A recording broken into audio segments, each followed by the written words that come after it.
একটু আস্তে হাঁট রে। আমরা একটু এসে নি, আমাদের জন্য একটু দাঁড়া।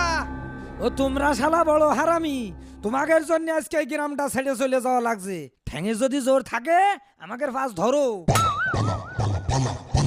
বললাম যে বাড়িতে মুড়ি রয়েছে, কয়টা সাথে করে নিয়ে আসি। রাস্তায় খাতি খাতি যাবানে, আপনি সেই সময়টুকু আমার দিলেন না। ওরে আগে মঙ্গলপুরি সীমানাটা পার হই। এই অমঙ্গলপুর গ্রামের সীমানা পার করতে হবে। আমি অত ধরে হাঁটতে পারবো না নে, পারলে তুমি কান্দে না। জানোয়ারের কথাটুক শুনেছো? ওরে বাস্তি চালি তাড়াতাড়ি বাঁচালা, তা নাহলে জীবনকের মতন কান্দে ওটা শখ মিটে যাবে না। ও ভাইস্তে, তোমার শাশি তো বিছনান ধরা, তার তো ফেলে রাখিয়ে চলে আসলাম।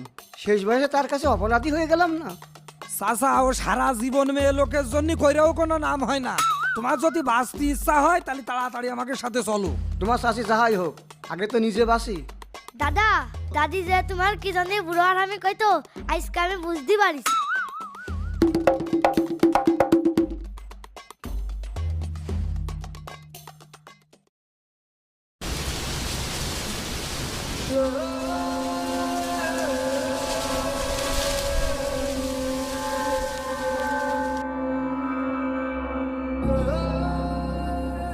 এই দাঁড়ান দাঁড়ান দাঁড়ান দাঁড়ান, আপনি ভুল করে ওই লাল দাগ পার হবেন না। আমি তো এই যে মঙ্গলপুরে যাচ্ছি, কিন্তু আপনারা এই দলবল বেঁধে টোল টুপলারি কোথায় যাচ্ছেন? মঙ্গলপুর মঙ্গলপুর এখন অমঙ্গলে ভরে গেছে। মঙ্গলপুর অমঙ্গলপুর হয়ে গেছে মানে? হ্যাঁ হুজুর, এই গ্রামে কেউ ঠিক মতন থাকতেও পারছে না, আবার কেউ ঠিক মতন খেতেও পারছে না, আবার ঘুমাতেও পারছে না। তাই আমরা এই গ্রাম ছেড়ে চলে যাচ্ছি। এই ভাসতে, এই চুপ করো। এই আপনি বা কে? আপনি এখানে এত কথা বলছেন কেন?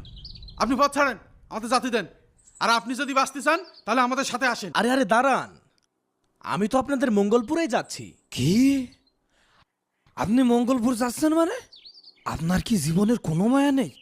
আমরা সবাই এই গ্রাম ছেড়ে চলে যাচ্ছি। আপনি কি জানেন ওই গ্রামের রহস্য? হ্যাঁ, আমি সব জানি।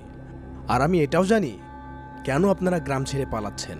আপনি সব কিছু জানা সত্ত্বেও ওই গ্রামে যেতে চাচ্ছেন? আপনি যাবেন, যান, আমাকে পথ ছাড়েন। আমরা আর ওই গ্রামে ফিরে যেতে চাচ্ছি না। এই জন্যই তো আমি আপনাদের গ্রামে যাচ্ছি, যাতে আপনারা শান্তিতে আগের মতো আবার এই গ্রামে বসবাস করতে পারেন। আপনার মাথা ঠিক আছে? আপনি জানেন ওই গ্রামে আমাদের সাথে কি কি ঘটেছে? আমরা ঘুমাতে পারছি না, আমরা খেতে পারছি না, আমরা ঠিক মতো কাজ করতে পারছি না, সব সময় যেন একটা আতঙ্কের মধ্যে থাকি। আর আপনি ওই গ্রামে আমাদের নিয়ে যেতে চাচ্ছেন? একটা কথা শুনে রাখুন, এই পৃথিবীতে আল্লাহর কালাম, আল্লাহর হুকুম ছাড়া কোনো কিছুই হয় না। আপনারা বিশ্বাস করছেন না?